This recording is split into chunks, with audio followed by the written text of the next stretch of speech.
हे guys, अस्सलाम वालेकुम। I am your host Riyan Sarwar and you are watching show रफ्तार।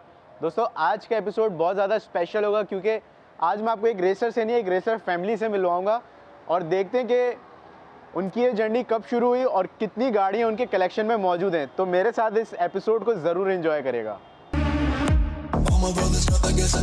कराची में पहली एमआरएस आई थी, वो मैंने ली थी 2005 में। मेरे ग्रैंडफादर इंडिया से उनकी ऑटोमोबाइल वर्कशॉप थी और इंडिया में ऑटोमोबाइल वर्कशॉप का काम करते थे। फिर हम लोग ईस्ट पाकिस्तान आए तो मेरे अंकल्स वगैरह जो थे सभी ऑटोमोबाइल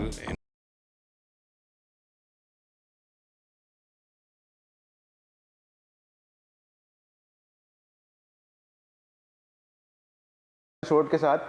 तो आज जो एपिसोड है वो बेसिकली एक रेसर के ऊपर नहीं है, ये एक रेसर फैमिली के ऊपर है। और मैं आप लोगों को बताता चलूँ कि आप सब जानते होंगे सैयद गजनफर आगा को, जो कि बहुत टाइम से रेस कर रहे हैं और आप कह सकते हैं कि ऑटोमोटिव इंडस्ट्री में हर बंदा, हर शख्सियत इनको बहुत अच्छे से पहचानता है और इनकी सलाह के साथ और इनके मशवरों के साथ इस इंडस्ट्री को ग्रो किया जाता है और इन्हीं के वजह से आज इंडस्ट्री में बहुत ज़्यादा बूम है। तो मैं आपको उनसे मिलवाता हूँ। सर, कैसे हैं आप? Very well, thank you. तो सर, मुझे सबसे पहले ये बताएं कि सिर्फ ये आपको शौक़ है या पूरी फैमिली में? मैंने जैसे बताया कि आज आपको एक रेसर फैमिली से मिलाऊंगा, तो ये कहाँ से सिलसिला शुरू हुआ? डीएनए का चेन होता है ना, बॉडी के अंदर डीएनए होती है और हर चीज़ आपको ये पता चलेगा कि आपको कैंसर है या नहीं है, वो बहुत अर्ली पता चल सकता है कि चांसेस क्या हैं। ऐसा ही हमारे डीएनए में के कोड में कोई फॉल्ट है, इसलिए सारे गाड़ियों के दीवाने। सही। मेरे भाई बैठे हुए दोनों सामने। मेरा छोटा भाई मेरे साथ रेस करता रहे। He was one of the fastest drivers on karting, Syed Shahnaga. माशाल्लाह। छोटा भाई टर्की में है, उसने वहाँ गाड़ियों की कलेक्शन बिल्ड कर रहा है। बीच वाला भाई है वो कनाडा में, he is also fond of cars. बच्चे हमारे, इसका बेटा भी साथ है, आप देखेंगे जब गाड़ियाँ लेके निकलेंगे, मेरा बेटा साथ है। ऐसा ही है। They are fond of cars, my daughter wants to come into racing. और इस सारी फसाद की जड़ जो है ना, मेरे वालिद साहब हैं। क्योंकि तो वो उनका एक बहुत इंपॉर्टेंट रोल है आप सबको, क्योंकि आप उन्हीं के स्टेप्स को फॉलो करते हुए आगे बढ़ रहे हैं। तो वो उनकी जर्नी कहाँ से शुरू हुई थी, थोड़ा सा उसको? ये ट्रॉफी, एक सामने ट्रॉफी रखी है, बहुत बड़ी ट्रॉफी है। ठीक है। ये 1978 में पाकिस्तान की पहली रैली हुई थी, cross country rally, to launch the Karakoram highway from Karachi to Gilgit. उन ज़मानों में आप सोचें जब ना नेविगेशन था, ना मोबाइल था, ना कोई चीज़ थी। ऐसा ही है। तो in 1978 he drove Karachi to with my mother and with my five-year-old younger brother and with Sarfraz Dhanji as his navigator. So they drove from Karachi to Gilgit in a Volkswagen variant and they came first. ज़बरदस्त। तो ये आप ये सोचे sir कि उस time पे आप मैकेनिक भी खुद हैं, आपने सारी जो चीज़ें हैं वो खुद अपने टोटली ओन है आप अपने? मैं उससे थोड़ा और पीछे चले जाता हूँ। 1971 में एक पैन एशियन सफारी हुई थी। अच्छा। And he represented Pakistan in that safari, and they drove across 6 countries in 1971, all across Asia, and starting from Karachi and through India and through Bangladesh and through I don't know, maybe Iraq was in there and Lebanon or whatever. But he's done a lot of cross-country driving from Pakistan. Similarly, I've driven from Pakistan to Turkey by road, and from north of Europe down to Turkey several times. तो हमारे ये ख़ानदान में जो है ना, क्योंकि छोटा भाई टर्की में रहता है तो वहाँ एक बेस बन जाता है। चाचा स्वीडन में रहते हैं, इसलिए मैंने नॉर्थ ऑफ यूरोप बोला। सो बहुत सारी ट्रैवलिंग हमारी डीएनए में। लोकल पाकिस्तान का मेरे ख्याल से कोई कोना नहीं है जो पिछले 6 महीने में मैं नहीं गया हूँ। और मैं आप लोगों को बताता चलूँ कि सर के बारे में एक चीज़ बहुत ज़्यादा मशहूर है कि कहीं पाकिस्तान के किसी भी कोने में कोई भी ऐसा इवेंट हो रहा होगा जिसमें मोटर्स इन्वॉल्व हो या मोटर स्पोर्ट्स, इवन के बाइक का हो या गाड़ियों का, तो सर जो है सबसे पहले मौजूद होंगे। अगर नहीं भी होंगे तो वो आप उनको लूप में लेंगे तो वो फ़ौरन हाजिर हो जाएंगे अपनी सारी चीज़ें। तो सर ये आप कैसे मैनेज करते हैं, क्योंकि टाइम टू टाइम एज के साथ आप ये सारी चीज़ें मैनेज कर रहे हैं और बहुत मुश्किल है ये? यार, इट्स अबाउट पैशन। जिस चीज़ का पैशन होता है ना, उसके लिए वक्त भी निकाल लेते हैं। और काम बहुत ज़्यादा होता है। मैं एक ऐसे काम में हूँ जिधर which is very time consuming and I work very long hours. तो वीकेंड्स पे यही करते हैं, ऐसा ही गाड़ियाँ ही करते हैं, एंड छुट्टियाँ इस तरह मैनेज करते हैं कि we can give time to our passion. So जो ट्रैवलिंग का वैसे शौक़ है जिस तरह मैंने बताया, और क्रॉस कंट्री ट्रैवलिंग बहुत सारी करते हैं, तो it's an extension. Travelling is an extension of cars, cars are an extension of travelling. Pakistan बहुत ज़्यादा खूबसूरत है और मैं तो खुद मौका ढूंढता हूँ कि जब मौका मिले to आप travel and to race and to drive cars and to have as much fun with cars as possible. तो सर आपने जहाँ गाड़ियों की बात आई तो मैं आपसे सबसे पहले सबका ये सवाल होगा कि सर के कलेक्शन में कौन सी गाड़ियाँ मौजूद हैं और किस टाइप की हैं और कितनी पुरानी है कितनी नहीं है। तो सर इस बारे में बताएं कि कब से गाड़ियाँ कलेक्ट करना शुरू करी और कितनी गाड़ियाँ आपके कलेक्शन में इस वक्त मौजूद हैं। ओके कुछ सवालों के जवाब दूंगा और कुछ नहीं दूंगा। अच्छा। सवाल का जवाब ये है कि वालिद साहब को गाड़ियों का शौक था और वालिद साहब जो है अच्छी गाड़ियाँ हमेशा रखते थे, चेंज करते थे, बहुत फ्रीक्वेंटली गाड़ियाँ चेंज करते थे। ऐसा ही है। तो गाड़ियों का शौक वहाँ से डेवलप हो गया। फिर अपनी गाड़ियों का शौक इसी तरह करते रहे जैसे अल्लाह ने वसाइल ज़्यादा दिए उस तरह। फिर तो I basically started collecting cars from 2004। तो पिछले 16 साल में मैंने अपनी कोई भी कलेक्शन की सिर्फ एक गाड़ी बेची। अच्छा। बाकी कोई भी अपनी कलेक्शन की गाड़ी नहीं बेची। तो इसमें इस वक्त तो फिर आप अंदाज़ा लगा लें इतने टाइम पीरियड में सर ने कितनी गाड़ियाँ जमा कर ली होंगी। तो आहिस्ते आहिस्ते आहिस्ते अच्छी कलेक्शन बन गई। लेकिन जो सबसे ज़रूरी चीज़ है ना कि पूरी कलेक्शन में कोई भी ऐसी गाड़ी नहीं है। So the oldest car in the collection is a 1973 Toyota Celica first gen, and then there's a 75 MG, and then there's a 78 Pontiac Firebird, which has been upgraded to a Trans Am, and then there is the 80s, then there are the 90s, and then there's the modern sports cars जिसपे आप जाएंगे आप वो थोड़ी नई गाड़ियाँ हैं। So कोई भी ऐसी गाड़ी नहीं है जिसको मैं बहुत ज़्यादा पसंद नहीं करता। I love my cars. So there is no car जो नंबर बढ़ाने की खातिर रखी गई है। हर गाड़ी जो है वो it is very close to my heart. सही। हर गाड़ी को मैं देखता हूँ और उससे दिल खुश होता है और उसको एंजॉय करता हूँ, इसलिए है वो। अच्छा सर अब एक सवाल जो मुझे हुआ कि ये सिर्फ शौक आपको आपके भाइयों तक है या आपकी जो आने वाली जो नई नस्ल है उसमें भी ये शौक उतना ही ज़्यादा है? जैसे मैंने कहा ना कि मेरे बच्चे जो हैं वो भी उनको भी बहुत शौक है गाड़ियों का। भाई का बेटा है अभी हमारे साथ होगा, उसको भी बहुत शौक है गाड़ियों का। मेरी बेटी जो है वो ऑब्वियसली रेस करना चाहती है। ठीक है। And they have been driving these jeeps and these sports cars already very well. So बहुत एक्सपोजर ऑलरेडी उनको मिल रहा है, चीज़ें मिल रही हैं। हमारी नेक्स्ट जनरेशन जो है वो बहुत इंपॉर्टेंट है। अगर आप देखेंगे Aamir मक्सी's son has come into racing, Khalid Maksi's son has come into racing, Shiraz Qureshi's daughter has come into racing. So there are a lot of next generation children that are coming into racing. So it is good. लेकिन sir एक चीज़ sir के बारे में मुझे जो बहुत ज़्यादा पसंद है, he is all in one के आपको ये ऑटो क्रॉस में भी नज़र आएंगे, आपको ये ऑफ रोड रेसिंग्स में भी नज़र आएंगे, या आपको ड्रिफ्ट इवेंट्स में भी नज़र आएंगे। मतलब हर तरीके के ये इवन के विंटेज एंड क्लासिक कार्स के इवेंट में नज़र आएंगे। तो ये सारी चीज़ें सर हर कैटेगरी में हर फॉर्म में आपने गाड़ियाँ जमा करनी है, उनको इवेंट्स के लिए प्रिपेयर करना, तो ये चीज़ बड़ी चैलेंजिंग है। और मैं बार बार इसलिए बोल रहा हूँ क्योंकि ये मुझे क्योंकि मैं भी गाड़ियों को पसंद करता हूँ, गाड़ियों का शौक़ रखता हूँ, तो ये सारी चीज़ें जो है बहुत कहते हैं कि गूज बम्स देने वाली चीज़ें। तो मैंने भी आपको बाहर अपना रेस ट्रक भी दिखाया। So it is about passion like I said. और मैंने बताया कि छोटा भाई और मैं हम कार्टिंग भी करते रहे। मैंने पाकिस्तान को कार्टिंग में भी रिप्रेजेंट किया internationally. So I'm unique in that sense कि I'm the only man who's into every form of motoring activity. ऐसा ही है। जिस तरह आपने गिनवाया इन सारी चीज़ों में एक्टिव और इट्स अबाउट पैशन। सही। क्योंकि शौक है, बैठना है और किल्ली दबानी है। तो जो मेरी क्लासिक कार्स भी हैं, most of them are sports cars. अच्छा सर, लोग ये भी सोचते हैं कि ये वही बंदा अफोर्ड कर सकता है जिसके पास बहुत ज़्यादा पैसा हो, जो कि बहुत ज़्यादा अमीर हो। तो आप ये सब चीज़ों को कैसे मैनेज करते हैं? ऐसा नहीं है। ऐसा नहीं है। मैंने इस तरह आपको कहा कि बचपन से ही शौक था और जैसे वसाइल बढ़ते गए तो ऑब्वियसली चीज़ें भी बढ़ती चली गई। लेकिन बहुत सारे लोग बहुत कम वसाइल में भी, एंड इवन मैं एक बैंकर हूँ and I started at a very ordinary level. और ज़ाहिर है पीछे से फैमिली की सपोर्ट थी और चीज़ें थी, लेकिन जो इनकम थी उसके हिसाब से भी बहुत कुछ कर सकता था। ऐसा ही। तो जब पैशन होता है आदमी टाइम भी निकाल लेता है और आदमी वसाइल भी पैदा कर लेता है। बहुत थोड़े पैसों में भी आदमी बहुत कुछ कर सकता है। So there are a lot of youngsters who race in smaller cars. छोटी गाड़ियों में, छोटी कैटेगरीज में ज़रूरी नहीं है कि आप पहले दिन जो है ए प्रिपेयर्ड में रेस करें। आप डी प्रिपेयर्ड में रेस करें, डी स्टॉक में रेस करें। पैशन अगर आपको है, आपको पैशन है, आप छोटी गाड़ियों के साथ, जापानीज़ गाड़ियों के साथ शुरू करें, क्लासिक कार्स। आपको ज़रूरी नहीं है ये यूरोपियन या ब्रिटिश या अमेरिकन गाड़ियाँ लेना। ऐसा ही है। आपको ज़रूरी नहीं है हाई एंड कन्वर्टेबल्स और स्पोर्ट्स कार्स लेना। आप छोटी लोकल गाड़ियों के साथ शुरू करें। It's about passion. ऐसा ही है। अच्छा सर, आज आपकी फैमिली जो रेसर फैमिली है वो अब जो राइड पे जाएंगे हम लोग, तो उसमें कौन सी गाड़ियाँ आज होंगी हमारे साथ, और उनकी भी एक हिस्ट्री है, उनके साथ भी आपका एक लगाव है क्योंकि सारी गाड़ियाँ आपकी फेवरेट हैं, तो उन सब के बारे में थोड़ा सा बताएं, बाकी हम उधर ही जाके उनके बारे में तो हमारे पास कुछ जोड़ियाँ हैं। जिस तरह मैंने कहा मेरे पास 3 क्लासिक्स हैं 70s की, एक जापानीज़, एक अमेरिकन, एक ब्रिटिश। या उनको लेके जाते या मॉडर्न रेस कार्स लेके जाते।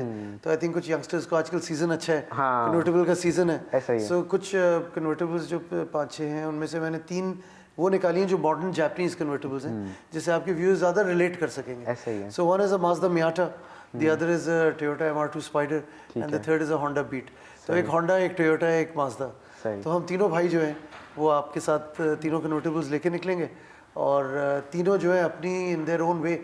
My Honda Beat is very very priceless car for me, क्योंकि उसने पाकिस्तान में जितनी रेसें जीती आज तक किसी गाड़ी किसी ने नहीं जीती। अच्छा सर, होंडा बीट के बारे में मैं आपको बताता चलूँ कि मुझे खुद भी याद है कि हम लोग भी जब इवेंट्स पे जाते थे उस वक्त तो मुझे नहीं इतना नॉलेज में था, लेकिन हम लोगों को याद है कि एक छोटी सी रेड कलर की स्पोर्ट्स कार थी और वो सबसे अच्छा परफॉर्म करती थी और हम सोचते थे कि ये बड़ी गाड़ियों को कैसे बीट कर रही है, और क्योंकि इसका नाम ही बीट था तो शायद इसलिए बीट कर रही है, और वो बहुत अच्छे से परफॉर्म करती थी और हम लोग सोचते थे कि कैसे चला रहे हैं। और तो अब जाके रियलाइज़ होता है कि वो गाड़ी अभी भी सर के कलेक्शन में मौजूद है और उतनी साफ़, उतनी अच्छी मेंटेन्ड है और आज भी वो सर की शान है, मतलब उसको आई लव दैट कार। सही, उस गाड़ी ने बहुत इज्जत दी है और ग्रेट मेमोरीज दी हैं और 4 साल जिस तरह आपने कहा हर साल उसको बम्प अप कर देते थे। हाँ। इवेंचुअली वो 660 सीसी की गाड़ी जो है 1800 सीसी प्रिपेयर्ड गाड़ियों से रेस कर रही होती थी। यही हम देख के परेशान हो जाते थे कि मतलब इतनी बड़ी बड़ी गाड़ियों को वो इजीली बीट कर रही होती थी। अच्छा सर, मुझे ये बताएं कि इतनी सारी ट्रॉफीज़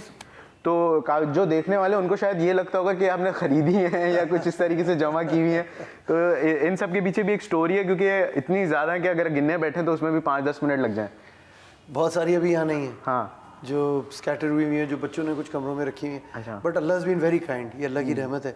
मैंने आपको बताया कि मेरे फादर की ट्रॉफी से शुरू होके जो सबसे पहली ट्रॉफीज़ घर में आई थी for racing, for motor racing, for automotive related, वहाँ से लेके ड्रैग की ट्रॉफीज़ हैं। अच्छा सर, जब ये ट्रॉफी आई तो अभी आपने ये सोचा कि यार मैं भी ऐसी ट्रॉफीज अपने घर के लिए लेकर आऊँ और उसको कलेक्ट करूँ? यही पैशन है, my father's my inspiration, and उनसे ही हमने इंस्पिरेशन हासिल की। और उनके मामू थे सैयद हाशिम साहब, जिन्होंने डेन फॉर मोटर्स सेटअप किया था, और वो मेरी नानी के घर से एक वर्कशॉप जो है वो स्प्रिंग हुआ था इन कराची, और वो बहुत बड़ा वर्कशॉप है पाकिस्तान का, and it is in our blood. Syed Hashim बहुत बड़े लेजेंड हैं पाकिस्तान की motoring fraternity in terms of classic cars and in terms of big bikes, and so very sadly his son just passed away from COVID related diseases last week. So it's very tragic, but हमारी family में एक tradition रही है गाड़ियों की। तो ये इन trophies को तो पैशन के साथ जीता जाता है। ऐसा ही है। ये ट्रॉफीज़ जो है ना पैसे से नहीं खरीदी जा सकती। नहीं खरीदी जा सकती। तो इसमें ऑटो क्रॉसिंग की भी है बहुत ज़्यादा। और सर मैं समझता हूँ कि इन सब का जो रिवॉर्ड है वो यही है। अगर आप रेस कर रहे हैं, आप परफॉर्म कर रहे हैं, आप ट्रैवल कर रहे हैं, आप अपने बिजी टाइम में से टाइम निकाल के सारी चीज़ों को मैनेज कर रहे हैं, तो ये इस मोटरिंग ने मुझे जो रिस्पेक्ट और इज्जत दी है ना वो प्राइसलेस है। जो मोहब्बत मिली है कराची से लेकर खैबर तक, हमारे दोस्त हैं अक्रॉस पाकिस्तान जो हमारे साथ रेस करते हैं, जिनके साथ एक बॉन्डिंग, एक फैमिली, एक फ्रेटर्निटी। अब शायद मैं इतना टाइम नहीं दे सकता एक्टिव रेसिंग को जितना पहले दे सकता था, लेकिन जो बॉन्डिंग हो गई है और जो दोस्तियाँ हो गई है there for a lifetime. And मैंने आपको कहा ना कि इसमें कार्टिंग की भी है, इसमें ड्रैग रेसिंग की भी है, इसमें सारी मतलब ऑल ओवर ऑफ रोडिंग की भी है, इसमें ऑटो क्रॉसिंग की भी है, हर तरह की। इसमें क्लासिक कार्स की स्पेशल मोमेंटोज हैं, स्पेशल ट्रॉफीज हैं, स्पेशल रिकग्निशन है जो वेरियस ओकेजन्स पे मिले हैं। So the love and affection that this sport and this hobby is brought to me. तो मैं अक्सर लोगों को कहता हूँ कि अगर ये पैशन नहीं होता शायद मैं ज़िंदगी में बड़ा अमीर आदमी होता लेकिन शायद मुझसे अमीर ही कम कोई होगा, क्योंकि जितना प्यार मिला और जितनी मोहब्बतें मिली और जितनी दोस्तियाँ मिली हैं और जितनी इज्जत मिली। सर अमीर इंसान वही है जिसके पास इज्जत है, जिसको लोग पहचानते हैं, इज्जत करते हैं, इज्जत देते हैं। तो मेरी नज़र में अमीर इंसान वही है।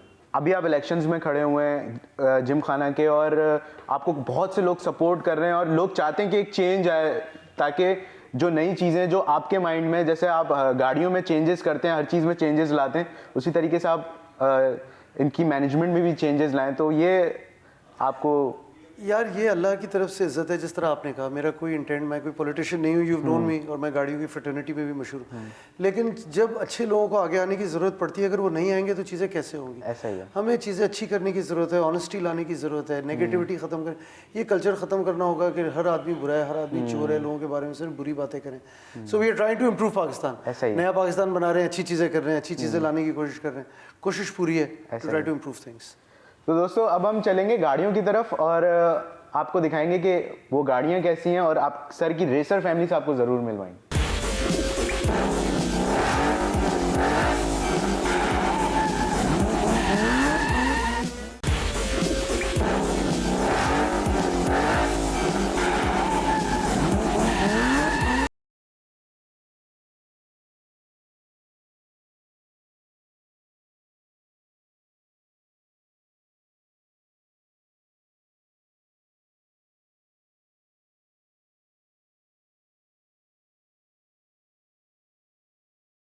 लोग देख रहे हैं कि हम लोग इन 3 खूबसूरत गाड़ियों के साथ मौजूद हैं और कन्वर्टेबल्स का मज़ा तो सर एक अलग ही है और इस ख़ास तौर पे सर्दियों में और ज़्यादा मज़ा आता है। तो स्टार्टिंग फ्रॉम एमआरएस, तो एमआरएस आपने कब परचेज़ करी और ये आपके कलेक्शन का कब से हिस्सा है? ये मैंने पहले तो कन्वर्टेबल्स की आपने बात की, यही तो सीज़न है। हाँ। मैं हर एक को कहता हूँ सितंबर अक्टूबर में कन्वर्टेबल ले लो। हाँ। और मार्च अप्रैल तक तो रोज़ छत उतरेगा। Karachi is beautiful from October evenings to March evenings. ऐसा ही है। ये एमआरएस मैंने ली थी शायद 2011 में, सही तरह मुझे याद नहीं है, लेकिन 11-12 में, एनीवेयर बिटवीन 10 एंड 12, 8-10 साल हो गए। और ये पाकिस्तान के हर कोने में गई है। This car is my best friend you can say.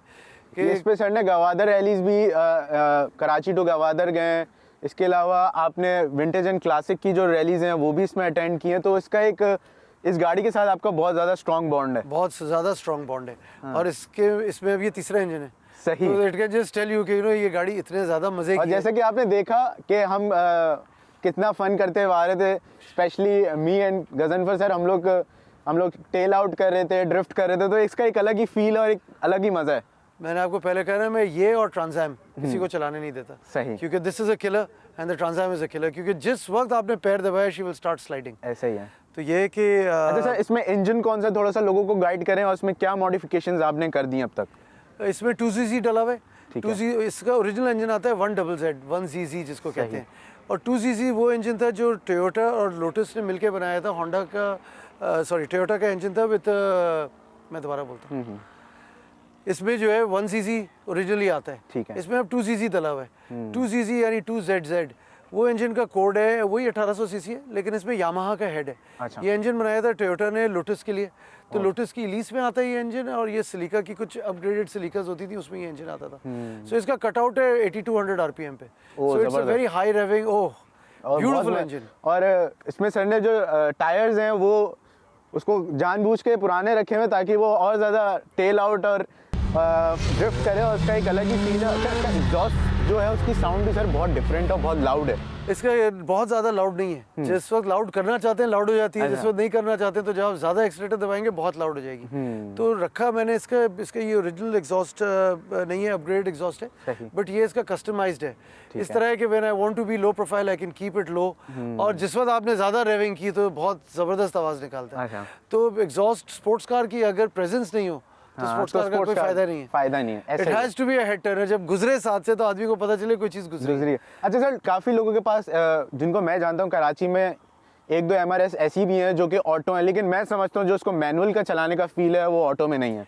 तो जो कराची में पहली एमआरएस आई थी वो मैंने ली थी 2005 में। अच्छा। The first MRS that came, and वो 6 स्पीड मैनुअल थी, और लेकिन वो बहुत लो थी, बहुत लगती थी। मैंने बड़ा ब्लंडर किया, उस वक्त उसको दे दिया। सही। फिर मुझे कोई 5-6 साल लग गए जब तक मैं दूसरी मैंने कभी वो भूला नहीं वो गाड़ी, जितने थोड़े अरसे थी। और 1-2 ऑटोज बीच में आई। सही। और शायद दुनिया का सबसे वाहियात गियर बॉक्स है जो टोयोटा ने बनाया है, वो एमआरएस का ऑटो है। Auto, it's a sequential auto, it's not a proper auto. वो बहुत डिस्टर्ब करता है। वाहियात, बहुत ही सो ज़्यादातर जो ऑटोज थी वो भी लोगों ने अब मैनुअल में कन्वर्ट कर दी हैं। ज़्यादातर अब कन्वर्जन्स हो गई। अच्छा सर, कमिंग टू मियाटा, बहुत नीट एंड क्लीन, और मैं कह सकता हूँ मैंने जो अब तक जितनी भी कराची में, वैसे बहुत रेयर है ये गाड़ी, जितनी भी है उसमें बहुत ज़्यादा नीट एंड क्लीन और वेल मेंटेन्ड। तो सर ये गाड़ी आपने कब आपकी कलेक्शन का हिस्सा बना, और इसमें क्या मॉडिफिकेशंस हैं, और इसका लुक तो मुझे शुरू से ही, हम लोग ऑफ द कैमरा बात करते हुए आ रहे थे कि इसका जो लुक है जब ये आगे जा रही थी तो बहुत ज़बरदस्त। ये भी 6 स्पीड मैनुअल है। This is a Mazda speed kitted Miata. ठीक है। ये मैंने लास्ट ईयर ली थी, और 1.5 साल से मेरे पास है। मई जून जुलाई लास्ट ईयर में ली थी, और ये मैं इसको ले गया था स्वात। अच्छा। और फिर स्वात से मैं गया to Torkham. So this car I have driven all over Pakistan and to the mountains. आप इसकी पिक्चर्स देखेंगे, बारिश में भी, टॉप डाउन, क्लाउड्स में। सो पूरा स्वात किया, पूरा नॉर्थ किया, पूरा पेशावर का ट्रिप किया। हमारी जो रैली होती है अभी जो आप कह रहे थे, cross country rally. So this is beautiful. ये दुनिया की हाईएस्ट सेलिंग कन्वर्टेबल एवर है। ऐसा ही है। The Miata has sold more than any other convertible ever. ऐसा ही है। और जेरेमी क्लार्कसन ने अपनी टॉप गियर में इसको among the top 10 cars of all time में इसको काउंट किया था। ऐसा ही है। बहुत मज़े की है, दुनिया में बहुत पॉपुलर गाड़ी है ये, बहुत ही लव्ड गाड़ी है। लेकिन मैं पर्सनली कहता हूँ कि एमआरएस और मियाटा में दी एमआरएस इज फार सुपीरियर, हाँ। क्योंकि मिड इंजन कि लेआउट उसकी एक फील अलग है। का चीज़ ही कुछ और है। लोगों ने एमआरएस इतनी देखी नहीं है दुनिया में, एमआरएस की शायद इतनी फैन फॉलोइंग नहीं है जितनी मियाटा की है, क्योंकि लोगों को इतनी समझ ही नहीं समझ हुआ ही है नहीं, क्या, ऐसे ही इतनी है। एक्सपोर्ट नहीं हुई, इतनी बनी नहीं। अच्छा सर, इसके बारे में क्या कहेंगे कि जब ये आपने ली तो पहली बात तो ये आपने फाइंड आउट कहाँ से करी, क्योंकि कराची में बहुत रेयर है ये गाड़ी, और उसके बाद दूसरा सवाल ये कि कितने किलोमीटर्स ये चल चुकी है, और क्योंकि कंडीशन इसकी ऐसी बता रही कि ये बहुत लो माइलेज पे है। ये गाड़ी मैंने हैदर करवानी से ली थी लाहौर में। सही। सो इसका एक बड़ा अच्छा जोक है, मैं अक्सर लोगों को सुनाता हूँ। एक दफ़ा मैं मोटरवे पे चढ़ रहा था लाहौर से इस्लामाबाद जाने के लिए। ये गाड़ी मैं लाहौर में रखता था, अच्छा। तो काम के हवाले से हर महीने जाना पड़ता था, this used to be there. तो मुझे पुलिस वालों ने रोक लिया। अच्छा। मोटरवे पुलिस ने रोक के मुझसे पूछा कि ये गाड़ी का नंबर 302 कैसे हो सकता है। मैं कहा भाई अपने कंप्यूटर पे चेक करें। तो उन्होंने एक्चुअली इसको चेक करके कंफर्म किया कि वाकई में MX 302 इसका नंबर है। सो ये गाड़ी भी बहुत साफ़ है, रखी हुई भी अच्छी तरह है। जिनसे मैंने ली थी उनका पाकिस्तान के सबसे बड़े वर्कशॉप्स में से INH का वर्कशॉप हैदर करवानी owns it. I've thoroughly enjoyed it। इस पे टायर्स डालने थे रैली में, तो अच्छा टायर्स सर, एक डिस्कशन हम कर रहे थे ऑफ द कैमरा के ये तीनों गाड़ियाँ बाय एक्सीडेंटली आपके पास नहीं आई हैं। ऐसा ही है, ये आपने जो है ये प्लान्ड आपका एक सारा। ऐसा ही है। तो मैं तीनों होंडा, माजदा, टोयोटा एक की टॉप कन्वर्टेबल चाहता था फ्रॉम दैट जॉनर। मैंने आपको पहले कहा था कि जिस तरह मैंने 70s का कलेक्शन बनाया, 90s का कलेक्शन बनाया, तो एक होंडा है, एक माजदा, एक टोयोटा है, और ये तीनों जो है इनक्रेडिबल गाड़ियाँ ठीक है। और होंडा की S2000 शायद इससे बेहतर है, लेकिन चूंकि इस गाड़ी की मेरी अटैचमेंट इतनी ज़्यादा है, we'll talk about that, but this is not by accident. ये मैंने बहुत ढूंढ के मियाटा निकाली है। अच्छा। पहले जिस तरह मैं कहा, मेरे पास पहली MRS होती थी कराची में, इसी तरह पहली फर्स्ट जेन मियाटा होती थी मेरे पास, सही। पॉप आउट लाइट्स वाली, जो NA है, ये NB है। उसके बाद फिर NC आई, अब ND है जो मोहम्मद फैसल ने इंपोर्ट की है, फैसल मलिक ने, और उमर सुमरो के पास है। तो NB जो है वो फिर जब फर्स्ट जेन नहीं मिल रही थी तो मैंने सेकंड जेन ले ली। But this is by design, these three convertibles are something that I love. अच्छा, अब जिस गाड़ी के बारे में हम बात करेंगे दोस्तों, उस गाड़ी के बारे में हमने पहले भी आपसे डिस्कशन की थी। इस गाड़ी की एक छोटी सी हिस्ट्री है और बहुत अच्छी हिस्ट्री है, जो कि सर के लिए बहुत मायने रखती है और किसी भी कार लवर, किसी भी कार इंथुजियास्ट के लिए बहुत इंपॉर्टेंट है। तो सर, इस होंडा बीट के बारे में क्या कहेंगे? यार ये गाड़ी तो मेरा दिलो जान है। अच्छा। इस गाड़ी ने मुझे जितनी इज्जत दी है और जितना मेरा शौक पूरा किया है, 4 साल ही ऑटोक्रॉस की चैंपियन रही है। जबरदस्त। और 7, 6, 7, 8 रेसेस होती थी इन ईयर, और जितनी रेसेस इस गाड़ी में इन्हें जीती है किसी गाड़ी ने पाकिस्तान में आज तक नहीं जीती हमने। Because for 4 years it was unbeaten. एक आध रेस में सेकंड आए थे, वरना फर्स्ट ही आती थी, और हर साल ये इसको बम्प अप कर देते थे। तो मैं वही बता रहा था कि जब हम छोटे होते थे तो हम इस गाड़ी को देखते थे और हम ये सोचते थे कि ये गाड़ी किस तरीके से एक बड़ी गाड़ियों के साथ compete कर रही है और उनको बीट कर रही है। तो ये आपके सामने है, और ये आज भी सर की कलेक्शन का सबसे अहम हिस्सा है, और बहुत ही अच्छी कंडीशन में, बहुत ही मिंट कंडीशन में आप कह सकते हैं। और ये गाड़ी अब तो ढूंढना बहुत मुश्किल है, बहुत मुश्किल है। और जब ये गाड़ियाँ आई थी, मैंने उस वक्त लोगों को कहा था ये गाड़ियाँ लेते चले जाओ, ये कभी भी नहीं मिलेंगी। मेरे पास 16-17 साल से these are going to become the MGs of our times. ऐसा ही है। जो आज लोग MGs और ट्रायम्फ और इन चीज़ों के पैसे ढूंढ रहे हैं, वो ये गाड़ी इनक्रेडिबल है। ये गाड़ी मेरे पास 16 साल से, और इस गाड़ी को मैंने जितना एंजॉय किया, इट इज़ अनबिलीवेबल। मेरे बच्चे बड़े हुए हैं इस गाड़ी के साथ। ऐसा ही है। और इस गाड़ी ने जो चैंपियनशिप जीती वो अपनी जगह, बट जो इसका थ्रिल है, इसकी हैंडलिंग है बहुत ज़बरदस्त। ये होंडा की शोकेस थी। Honda was the F1 world champion at the time when this car was made. तो एक होंडा NSX और एक होंडा बीट, ये 2 mid engine convertible sports cars Honda ने बनाई थी, which were showcases of Honda's technology. अच्छा। तो मैंने S2000 इसलिए नहीं ली क्योंकि S2000 फ्रंट इंजन है, ऐसा ही है। ये मिड इंजन है। तो ये दोनों mid engine rear wheel drive red तो और ये फ्रंट इंजन। अच्छा, जो जिन लोगों को नहीं पता सर, मिड इंजन और रेयर इंजन वाली जो गाड़ियाँ होती हैं, इनकी एक फील और इनकी ड्राइव में जो एक परफॉर्मेंस जो आपको फील हो रहा होता है, वो मैं जैसे आपको बताया कि जैसे हम यहाँ पहुँचे, मैंने सर को बोला सर ब्यूटीफुल कार, तो ये गाड़ियों की कोई वजह है, तो इसलिए सर के कलेक्शन में। और दुआ करें किसी दिन NSX ले सकें, इंशाल्लाह NSX आ जाएगी तो इंशाल्लाह कलेक्शन कंप्लीट है। अच्छा सर, मुझे ये बताएं कि जैसे कि आपने बताया कि इनके पीछे आपकी एक स्टडी है, तो आप क्या समझते हैं, लोगों को क्या गाइड करना चाहेंगे कि गाड़ियाँ लेते हुए इनके पीछे एक स्टडी है, पहले उसको गो थ्रू कर लें, कि जो चीज़ उनको चाहिए, जो फील चाहिए, पहले उसके बारे में वो स्टडी कर लें? सबसे पहली चीज़ तो ये है कि गाड़ी अच्छी लें, क्योंकि पाकिस्तान में गाड़ियाँ बनाना बहुत मुश्किल काम है। सही है। थोड़े से पैसे ज़्यादा दे दें अप फ्रंट, लेकिन अच्छी गाड़ी लें, क्योंकि हमारे यहाँ वर्कमैनशिप की क्वालिटी जो है वो थोड़ी पुअर है। वर्कशॉप्स कम है, गाड़ियाँ ज़्यादा हो गई हैं जो अच्छे काम करने वाले।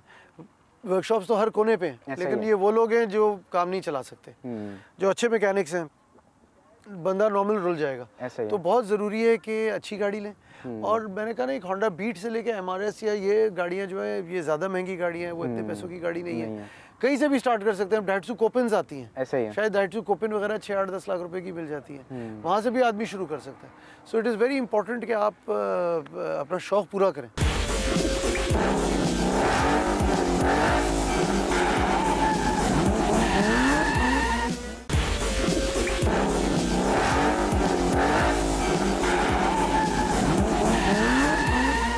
वेलकम बैक दोस्तों। तो इस वक्त मेरे साथ पूरी एक रेसर फैमिली मौजूद है और सर सबसे पहले आप इंट्रोड्यूस कराएं लाइन वाइज सबको। आपके बाजू में मेरे वालिद साहब खड़े हुए हैं। ठीक है। और मैं कहा ना, हमारा जो DNA फॉल्ट है वो वहीं से कुछ जनरेट होता है। So it's because of him कि हम जो चीज़ें कर रहे हैं और आज ये सारी चीज़ें कर रहे हैं। उनके बाजू में मेरा छोटा भाई है, सबसे छोटा भाई है शान, और ये मेरे साथ रेसिंग करता रहा है, और जिसका मैंने बताया कि कार्टिंग भी इसने बड़ी ज़बरदस्त की है, ऑटो क्रॉसिंग भी की है इसने।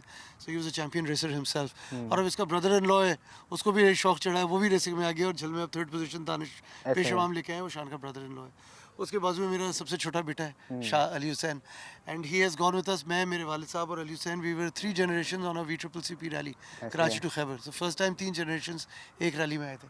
ये मेरा भाई है शाहपुर, एंड ये मेरे और शान के बीच में। इसको भी शौक है गाड़ियों का। He doesn't live here but he is very fond of good cars. और उसके बाजू में मेरा बड़ा बेटा है अली हसन, ये मेरे साथ ड्राइव करता है। अभी गवादर ये MRS ही लेके गया था Gwadar. He was on Hub Rally as well. He was on the Hub Rally as well, and on the Kalam, he came second in the Kalam Rally. So we are 3 generation trophy holders, जिस तरह आप कह रहे थे। तो सबसे पहले हम सर से बात करेंगे कि उनको ये इंटरेस्ट कैसे डेवलप हुआ और फिर आहिस्ता आहिस्ता सब में थोड़ा थोड़ा डिवाइड हो गया। तो अस्सलाम वालेकुम सर। अस्सलाम वालेकुम।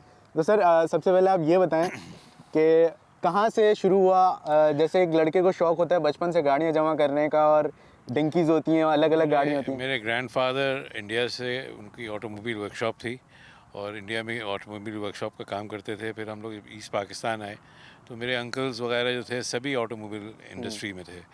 तो गाड़ियों का शौक़ तो हर लड़के को होता है, आपको पता है। जितने लड़के होते हैं हर फैमिली में मोटर गाड़ियाँ, छोटी गाड़ियाँ भी खेलते रहते हैं। तो फिर ऐसे ऐसे बड़े होते गए। फिर वो एक कार रैली 1970 में हुई थी जो ढाका से लेकर और तेहरान से लेकर ढाका तक थी। That travelled through 5 countries. तो इत्तेफाक से हमारे एक दोस्त थे, उनके साथ हमने ज्वाइन किया कार रैली में, और उस वक्त से अभी तक रैली अच्छा सर, हम लोग यहाँ पे चोलिस्तान जाते हैं, झल जाते हैं और डिफरेंट रैलीज पे जाते हैं। हम 500 का ट्रैक सुन के हमारे दिमाग खुल जाते हैं। तो आपने इतना बड़ा एक टूर कह सकते हैं आपने। That was a thousands of miles race track तो नहीं था, it was a rally, it was not a flat out race। Race और रैली में फ़र्क होता है। एक होता है फ्लैट आउट रेसिंग और एक होती है रैलिंग, एक होती है टाइम कंट्रोल रैली। तो वो जो थी वो टाइम कंट्रोल रैलीज थी, क्योंकि उस ज़माने में, और 120 पार्टिसिपेंट्स थे उस रैली में 1970 में। और आप इमेजिन कीजिए कि उस वक्त से इतना बड़ा शौक़ था। और वो तेहरान से शुरू हुई, फिर अफ़गानिस्तान पे रुकी, फिर कराची में, पाकिस्तान में रुकी, फिर इंडिया में रुकी, फिर नेपाल में रुकी, फिर ईस्ट पाकिस्तान पहुँचे। Anyway those all experiences. उसके बाद फिर हम जब पाकिस्तान आ गए तो यहाँ भी रेसिंग की हमने। तो उसकी ट्रॉफ़ी जैसे कि मैंने आप लोगों को दिखाई थी, सर ने भी बताया था कि वो ट्रॉफ़ी आज तक मौजूद है सर। और वो एक कह सकते हैं कि उसी ने सबके अंदर शौक डेवलप किया। हाँ, शुरू से ऐसे ये गज़नफ़र छोटे थे तो इनके पास हमारा ख्याल में 300-400 गाड़ियाँ थी। अच्छा। ये जब छोटे थे इनके पास पूरा मैच बॉक्स आया था। एक ब्रिटिश कंपनी है जो गाड़ियाँ बनाती है, और वो बड़ी दुनिया की फेमस गाड़ियाँ होती। तो इनके पास 300 गाड़ियाँ तो उस वक्त थी। तो उसमें से मेरे ख्याल में 100-150 तो अभी इन्होंने जमा करनी है। हाँ, ऐसे ही है। शौक़ जब एक चीज़ का लग जाता है इंसान को तो फिर इट्स नेवर एंडिंग। फिर हमने रैली में पार्टिसिपेट किया था। फर्स्ट रैली जब ग्वादर ये अपने काराकोरम हाईवे बनाए तो पहली रैली गोरदेश कांदावाला साहब ने करवाई थी, और that was from Karachi to Gilgit.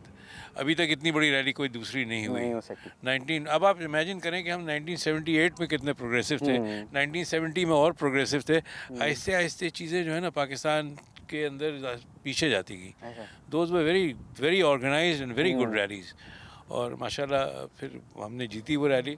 तो उस वक्त से रैली का शौक है। गज़नफ़र भी छोटे थे, ये भी हमारे साथ गए थे। और लोग इंशाल्लाह इस फ्रेटर्निटी को इम्प्रूव करेंगे इंशाल्लाह। इसी तरीके से हम बात करेंगे सर से इनके पास भी बिहाइंड द कैमरा मैंने पता किया है कि इनके पास भी टर्की में बहुत अच्छा और यूनिक कलेक्शन है, तो उसके बारे में भी कि कराची से शौक़ लेके गए, टर्की में अपना शौक़ पूरा कर रहे हैं। तो इस वक्त इनके पास कलेक्शन में कितनी गाड़ियाँ मौजूद हैं और वो किस लेवल की हैं और कौन सी गाड़ियाँ ये ऐड करना चाह रहे हैं।